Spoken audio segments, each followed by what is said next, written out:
Oi pessoal, tudo bem? Estamos de volta para mais uma aula do ensino fundamental do 8º ano. Eu sou o professor Tiago Teodósio e hoje vamos falar sobre sistema respiratório. Vamos lá? O sistema respiratório é o conjunto de órgãos responsáveis pelas trocas gasosas entre o organismo dos animais e o meio ambiente, ou seja, a hematose pulmonar, possibilitando a respiração celular. Quando nós falamos em trocas gasosas, nós temos que lembrar que nós, mamíferos, respiramos oxigênio e eliminamos gás carbônico. Então, essa é a troca gasosa, porque dois gases, o oxigênio e o gás carbônico. Nos vertebrados terrestres, o sistema respiratório é fundamentalmente formado por dois pulmões. Por que nos vertebrados terrestres? Porque nos outros organismos, principalmente nos invertebrados, existem outros modelos de sistemas respiratórios que não vai ser estudado agora. A gente vai se dedicar ao sistema respiratório humano. Visão geral do sistema respiratório. Como eu falei anteriormente, o ar é uma mistura de vários gases. Os dois gases encontrados em maior quantidade no ar são o nitrogênio e o oxigênio. Os outros gases participam da composição do ar em pequena quantidade. O gás que nós eliminamos é o gás carbônico, fruto do processo da respiração celular. Vamos ver essa figura aqui e vamos analisar as etapas pelo qual o processo do sistema respiratório é realizado. Então, etapa 1. Ar é inspirado. A gente inspira oxigênio. Então, na etapa 2, o gás oxigênio passa do ar para o sangue. Isso vai ocorrer nos pulmões. Nos alvéolos são estruturas dos pulmões. Vamos ver adiante. Na etapa 3, o gás carbônico passa do sangue para o ar, também nos alvéolos.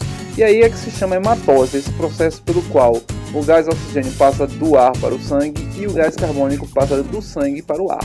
E em 4, o ar é expirado. Nesse caso, voltamos a falar em gás carbônico. A excreta gasosa que nós eliminamos é o gás carbônico. Bom, as trocas gasosas são realizadas por causa do movimento rítmico de inspiração e expiração, que a gente vai chamar de respiração pulmonar. Lembrando que inspiração é a entrada do ar, oxigênio, e expiração é a saída do gás carbônico. Portanto, agora vamos falar sobre os órgãos que compõem o sistema respiratório. Vejam a figura, onde tem um esquema do aparelho respiratório humano. Então, temos o nariz, que é a cavidade nasal, e temos a boca como cavidade bucal. Então, o ar pode entrar tanto pelo nariz quanto pela boca. O ideal é que o ar entre pela cavidade nasal, que é a estrutura pelo qual existem mecanismos para que esquente o ar e também retire impurezas. Em seguida, o ar passa para a faringe, para a laringe e chega à traqueia, que é este órgão em forma de anel. Da traqueia, ele vai se ramificar para o brônquio esquerdo e o brônquio direito. E o brônquio, ele já vai ter a estrutura que vai estar formada dentro do pulmão, que são os bronquíolos e os alvéolos pulmonares, que são essas pequenas esferas parecendo com cachos de uva. É nos alvéolos pulmonares que vai ocorrer a hematose, ou seja, a troca gasosa, a entrada de gás oxigênio no sangue e a saída de gás carbônico do sangue. Na figura grande temos ainda também o diafragma, que é um músculo responsável pelo processo de inspiração e expiração. O volume da cavidade torácica. O volume dessa cavidade ela vai variar muito. A ideia básica envolvida na entrada e na saída de ar que ocorre na respiração pulmonar está ligada a uma importante propriedade do ar. Ele pode ocupar todo o espaço disponível nos pulmões. Os pulmões são órgãos esponjosos que se encontram protegidos numa cavidade formada pelas costelas, a cavidade torácica. Quando inspiramos, a cavidade torácica aumenta de volume e o ar entra nos pulmões. Quando expiramos, eliminamos o ar, a cavidade torácica diminui de tamanho e o ar sai dos pulmões. Esse processo só é possível graças aos músculos envolvidos no processo. São eles o diafragma e os músculos intercostais. Nessa figura nós podemos ver como é que ocorre a respiração pulmonar, tá bom? Na inspiração, observamos um aumento do volume da cavidade torácica, provocando então a entrada de ar nos pulmões. Quando expiramos, o diafragma e os músculos intercostais se contraem, o que provoca então esse aumento da cavidade torácica, tá bom? E a entrada de ar nos pulmões. Na expiração, ocorre redução do volume da cavidade torácica, provocando saída de ar dos pulmões. Nesse caso, quando expiramos, o diafragma e os músculos intercostais, eles relaxam. Então a cavidade torácica diminui e aí ocorre a saída de ar dos pulmões. Vamos falar sobre a frequência cardíaca e frequência respiratória, né? Então vamos diferenciá-la, né? Porque muitas pessoas confundem o que é frequência cardíaca com frequência respiratória. A frequência cardíaca indica quantas vezes nosso coração bate a cada minuto, enquanto a frequência respiratória indica quantas vezes inspiramos e expiramos por minuto. Essas duas frequências necessariamente elas não devem ser iguais, certo? Muitas pessoas acabam confundindo, achando que a frequência cardíaca tem que ser igual à frequência respiratória. O sistema respiratório também sofre alguns distúrbios. E vamos falar sobre o resfriado e gripe, que ambas são doenças causadas por vírus.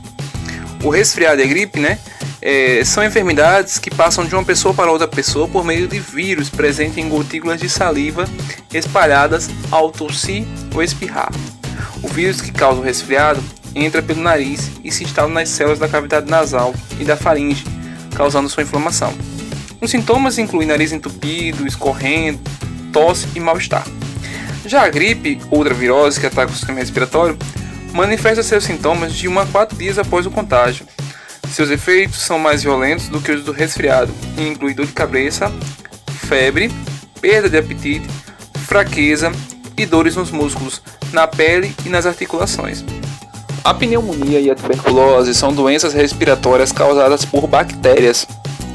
A pneumonia, o doente tem dores no peito, falta de ar, febre alta e expede catarro, que às vezes contém sangue.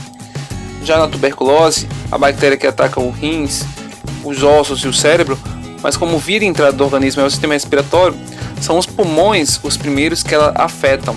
Os sintomas da tuberculose incluem febre, suores noturnos, emagrecimento e catarro com sangue. Embora a doença possa ser curada com o uso de antibióticos, se ela não for diagnosticada e tratada a tempo, pode provocar a morte. Vamos falar sobre outro distúrbio respiratório, as alergias. É um distúrbio no qual o corpo se torna muito sensível a determinado material ou substância e passa a responder a ele toda vez que sua presença é detectada dentro do organismo. Algumas pessoas têm alergia a materiais que entram no corpo pelas vias respiratórias, como pelo de animais, perfumes, grãos de pólen, etc., que podem desencadear crises de rinite alérgica ou de asma brônquico.